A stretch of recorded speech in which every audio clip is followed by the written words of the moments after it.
आज हम सब ग्रुप की कुछ थ्योरम्स के बारे में पढ़ेंगे।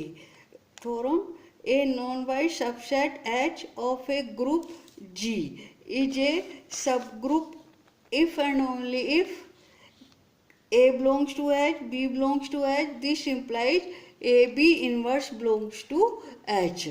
किसी समूह G का कोई अरिक्त उपसमुच्चय H एक उपसमूह होगा यदि A belongs to H, B belongs to H. This implies AB inverse belongs to H.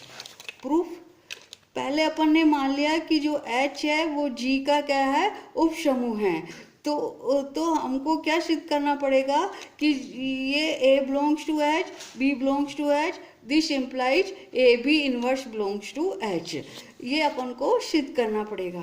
तो माना कि AB H का अवयव है, तो B H का अवयव है और H अपना क्या है, उपसमूह है। तो इसके प्रत्येक अवयव का क्या होगा, प्रतिलोम भी H में होगा, इसलिए B H को बिलोंग कर रहा है तो B इनवर्स भी H को बिलोंग करेगा। तो अपने इसका मतलब क्या हो गया कि AB H को बिलोंग कर रहा है तो AB इनवर्स भी H को बिलोंग करेगा। और जो H उप समूह होने के कारण कैसा होगा, सैवृत होगा। इसकी जो संक्रिया होगी वह किसी होगी, सैवृत होगी। इसलिए जो A और B इनवर्स H को बिलोंग कर रहा है तो AB इनवर्स भी H को बिलोंग कर रहा है। तो अपने पास क्या आ गया कि यदि H G का उप समूह है तो दिया गया प्रतिबंध कैसा हो गया, आवश्यक हो गया। कि यदि H G का उप समूह है तो अपने पास क्या आ जाएगा कि A belongs to H, B belongs to H। तो ये क्या इम्प्लाइज करेगा कि AB इनवर्स भी H को बिलोंग कर रहा है। अब अपन ने उल्टा मान लिया कि H G का क्या है, उप समुच्चय है।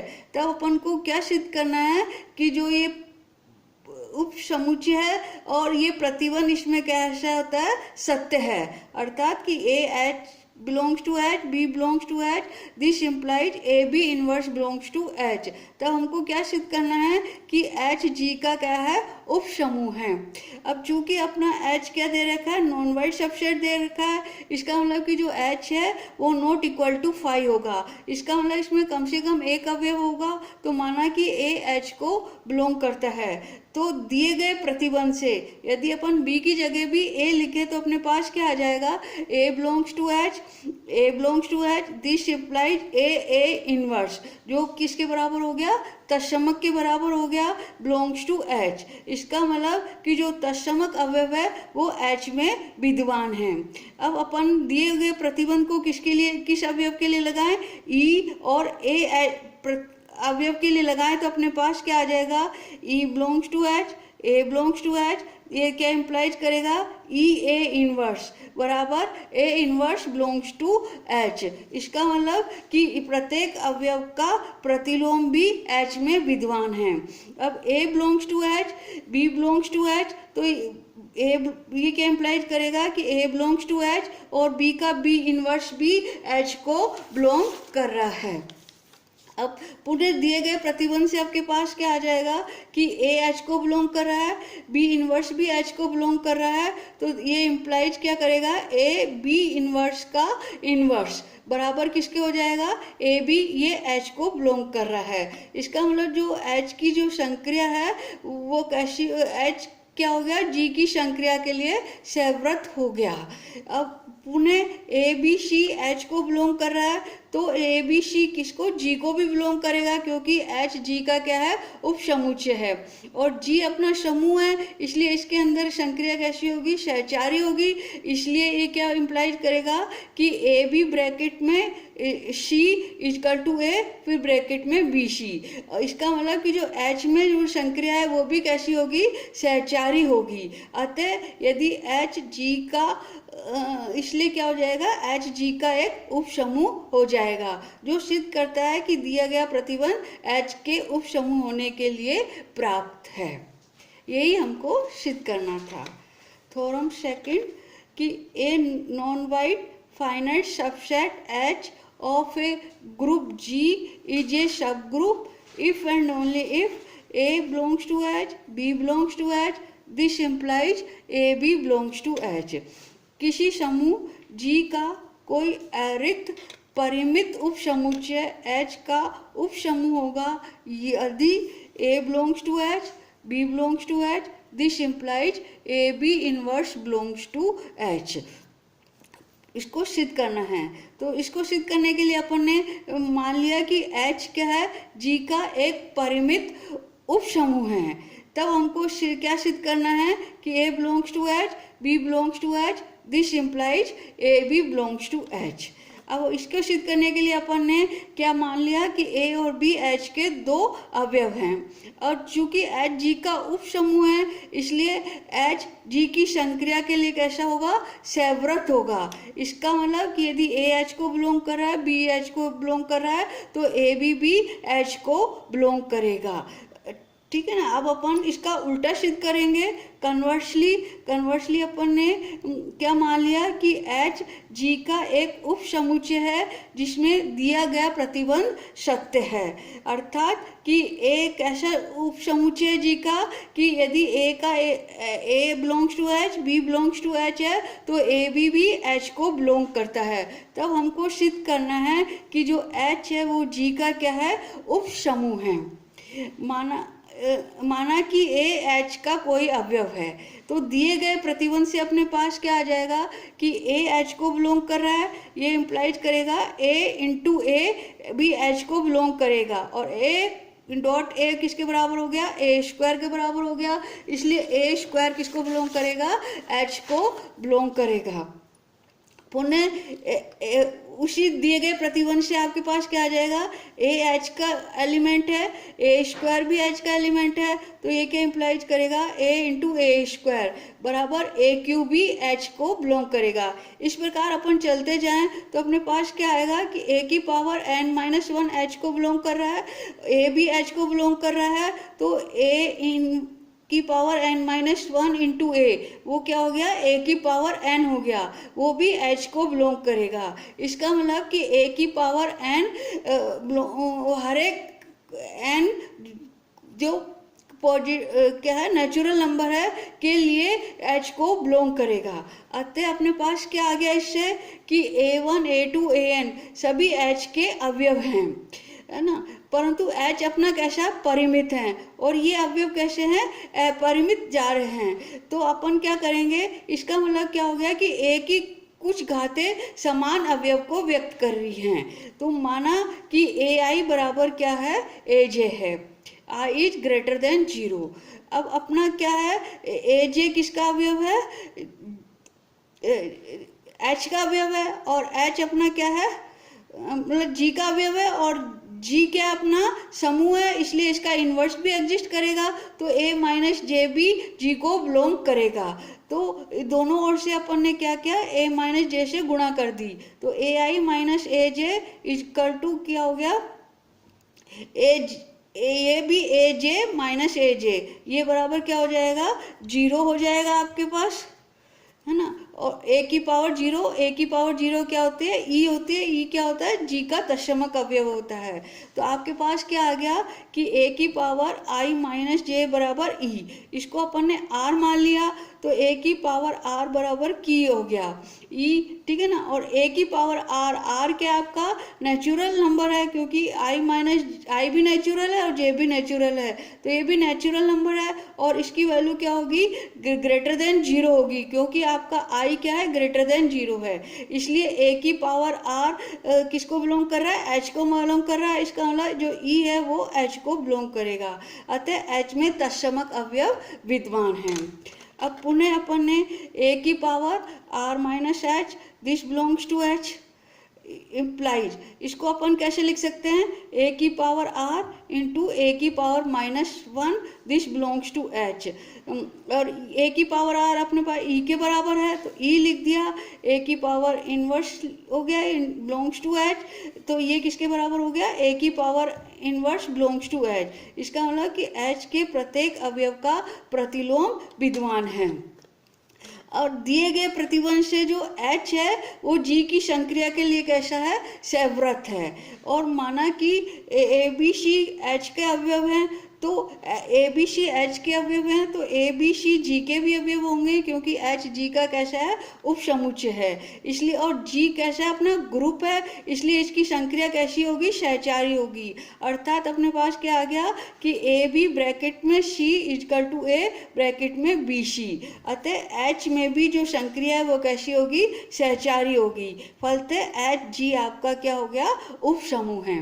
इस प्रकार से अपन क्या देख रहे हैं कि यदि आपका जो उपसमुच्चय है वो परिमित है, तो उसको उपसमूह सिद्ध करने के लिए अपन क्या सिद्ध करते हैं कि उसमें की जो संक्रिया है वो कैसी है, सैवृत है। परंतु यदि अपना उपसमूह कैसा है, अपरिमित है, तब अपन को क्या सिद्ध करना पड़ेगा, उपसमूह सिद्ध करने के लिए कि A belongs to H, B belongs to H, this implies AB inverse belongs to H। Theorem third कि the intersection of any two subgroups of a group G is again a subgroup of G। किसी समूह G के दो उपसमूहों का सर्वनिष्ठ भी G का उपसमूह होता है, ये अपन को सिद्ध करना है। तो माना कि H1 और H2 G के दो उपसमूह हैं, तो हमें सिद्ध करना है कि H1 इंटरसेक्शन H2 भी G का एक उपसमूह होगा। तो माना कि E क्या है, G का तत्समक अवयव है, तो अपन जानते हैं कि जो H1 और H2 का तत्समक अवयव है वो भी क्या होगा, E होगा, क्योंकि H1 और H2 क्या है, G के उपसमूह हैं। इसका मतलब कि जो E है वो H1 को भी बिलोंग करेगा और E है वो H2 को भी बिलोंग करेगा, इसलिए जो E है वो क्या है, H1 इंटरसेक्शन H2 को बिलोंग करेगा। ये तो ये क्या इम्प्लाइज कर रहा है कि जो H1 इंटरसेक्शन H2 है वो नॉट इक्वल टू 5 है। अब अपन को ये उपसमूह सिद्ध करने के लिए अपन ने क्या किया, H1 H2 के दो एलिमेंट ले लिए A और B, तो A और B H1 इंटरसेक्शन H2 के एलिमेंट है। इसका मतलब ये क्या इम्प्लाइज करेगा कि जो A और B है वो H1 को भी बिलोंग कर रहा है तथा A और B H2 को भी बिलोंग कर रहा है। अब A B H1 को बिलोंग कर रहा है और H1 अपना क्या है, उपसमूह है, और अभी अपन ने जो थ्योरम करी थी उससे क्या हो जाएगा कि जो AB इनवर्स है वो किसको बिलोंग करेगा, H1 को बिलोंग करेगा।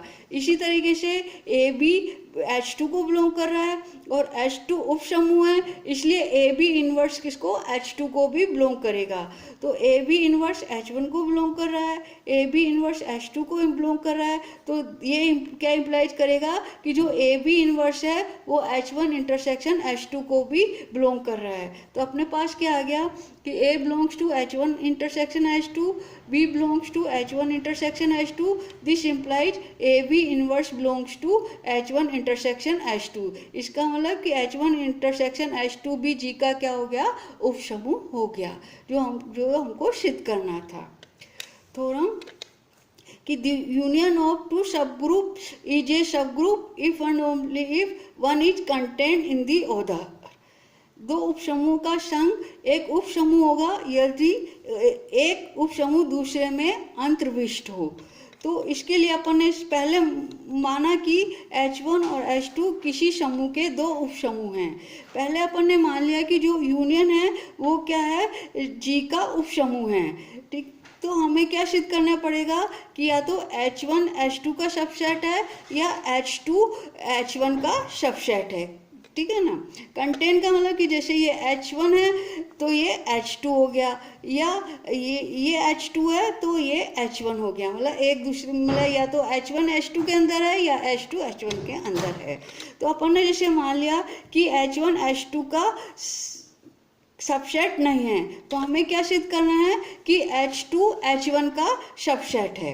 अब H1 H2 का सबसेट नहीं है, इसका मतलब कि अपने पास एक ऐसा अवयव होगा A जो H1 को तो बिलोंग कर रहा है पर A H2 को बिलोंग नहीं करता है। अब अपन ने B एक H2 का अवयव ले लिया, अब A H1 को बिलोंग कर रहा है, BH2 को बिलोंग कर रहा है। इसका मतलब क्या हो गया कि जो A है वो H1 यूनियन H2 को भी बिलोंग करेगा और B भी H1 यूनियन H2 को बिलोंग करेगा। A और B दोनों H1 यूनियन H2 के अवयव हो गए और H1 यूनियन H2 अपन ने क्या मान रखा है, उपसमूह मान रखा है, इसलिए जो AB है वो भी किसको बिलोंग करेगा, H1 यूनियन H2 को बिलोंग करेगा। अब AB H1 यूनियन H2 को बिलोंग कर रहा है, इसका मतलब कि AB या तो H1 में होगा या AB किस में होगा, H2 में होगा। अब अपन ने मान लिया जैसे AB H2 को बिलोंग कर रहा है और B अपना किसका है, H2 का एलिमेंट है, तो इसका मतलब कि और B H2 का है तो B इनवर्स भी किसका होगा, H2 का होगा। और H2 अपना क्या है, उपसमूह है, इसलिए संक्रिया कैसी होगी, सेवव्रत हो गई। इसका मतलब कि जो AB ब्रैकेट में B इनवर्स ये किसके बराबर हो जाएगा, A के बराबर हो जाएगा, जो कि H2 को बिलोंग कर रहा है। पर यहाँ अपन ने एक में क्या माना है कि जो A है वो H2 को बिलोंग नहीं कर रहा है, ये अपने पास क्या आ गया, विरोधाभास आ गया। इसका मतलब क्या हो गया कि जो अपन ने ये माना है कि जो AB है वो H2 को बिलोंग कर रहा है, वो क्या है, गलत है। इसका मतलब कि AB H2 को बिलोंग नहीं कर रहा है तो AB किसको बिलोंग करेगा, H1 को बिलोंग करेगा। अब AB अपना क्या है, H1 को बिलोंग कर रहा है और A H1 का एलिमेंट है ही, इसलिए A इनवर्स भी H1 का एलिमेंट होगा, क्योंकि H आपका क्या है, सब ग्रुप है। तो सब ग्रुप की से A इनवर्स AB भी किसको बिलोंग करेगा, H को बिलोंग करेगा। और A इनवर्स A तो किसके बराबर हो गया, तत्समक के बराबर हो गया, तो E इंटू B बराबर B आ जाएगा, तो ये किसके बराबर हो गया, B के बराबर हो गया जो H1 को बिलोंग कर रहा है। और B अपना क्या है, H2 का कोई भी अवयव है। इसका मतलब कि H2 के प्रत्येक अवयव किस में हो गए, H1 में हो गए, इसलिए H2 क्या हो गया, H1 का सबसेट हो गया। अब कन्वर्सली मान लिया अपन ने कि क्या मान लिया है कि H1 और H2 G के दो उपसमूह इस प्रकार से हैं कि या तो H1 H2 का सबसेट है या H2 H1 का सबसेट है। तो हमें क्या सिद्ध करना है कि H1 यूनियन H2 G का उपसमूह है। अब यदि जैसे आपका ये H2 है और ये H1 है, मतलब H1 H2 का क्या है, उपसमुच्चय है, तो H1 यूनियन H2 किसके बराबर हो जाएगा, H2 के बराबर हो जाएगा। इसी तरीके से यदि आपका क्या है, H2 H1 का उपसमुच्चय है तो H1 यूनियन H2 किसके बराबर हो जाएगा, H1 के बराबर हो जाएगा।